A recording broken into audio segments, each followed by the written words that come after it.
কারণে অকারণে রাস্তাঘাট বন্ধ করলে জনগণই তাদের বিরুদ্ধে ব্যবস্থা নেবে বলে জানিয়েছেন স্বরাষ্ট্র উপদেষ্টা অবসরপ্রাপ্ত লেফটেন্যান্ট জেনারেল জাহাঙ্গীর আলম চৌধুরী।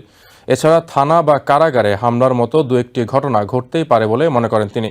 এ সময় আইজিপি বাহারুল আলম বলেন, ট্রাইব্যুনালে মামলার পলাতক আসামিদের বিষয়ে সরকার ইন্টারপোলকে রেড নোটিশ জারির আহ্বান জানিয়েছে।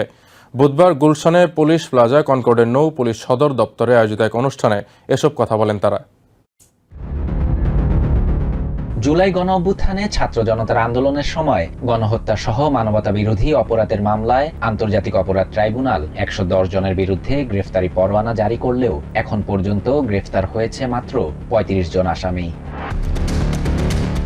এ নিয়ে স্বরাষ্ট্র মন্ত্রণালয়ের নিষ্ক্রিয়তায় আন্তর্জাতিক অপরাধ ট্রাইব্যুনালের ক্ষোভ প্রকাশের পর বুধবার রাজধানীর গুলশানে পুলিশ প্লাজা কনকর্ডের নৌ পুলিশ সদর দপ্তরে এক অনুষ্ঠান শেষে সাংবাদিকদের প্রশ্নের জবাবে এ বিষয়ে কথা বলেন আইজিপি বাহারুল আলম। তিনি বলেন, অনেক আসামি বাংলাদেশের বাইরে পালিয়ে থাকার কারণে ইন্টারপোলের মাধ্যমে রেড অ্যালার্ট জারির প্রক্রিয়া চলছে। অনুষ্ঠানে স্বরাষ্ট্র উপদেষ্টা অবসরপ্রাপ্ত লেফটেন্যান্ট জেনারেল জাহাঙ্গীর আলম চৌধুরী জানান, ভারত সহ বিভিন্ন দেশে পালিয়ে থাকা আসামিদের বন্দী প্রত্যর্পণ চুক্তির আওতায় ফিরিয়ে আনার চেষ্টা করা হচ্ছে। এদিকে রাজধানীর উত্তরা পশ্চিম থানায় হামলার ঘটনায় দায়ীদের বিরুদ্ধে তদন্ত করে ব্যবস্থা নেওয়ার কথা জানান স্বরাষ্ট্র উপদেষ্টা। এছাড়া শিক্ষার্থী ও পেশাজীবী সহ বিভিন্ন আন্দোলন কর্মসূচিতে জনদুর্ভোগ সৃষ্টি হচ্ছে জানিয়ে স্বরাষ্ট্র উপদেষ্টা রাস্তা না আটকিয়ে নিজস্ব এলাকায় কর্মসূচি পালনের অনুরোধ জানান।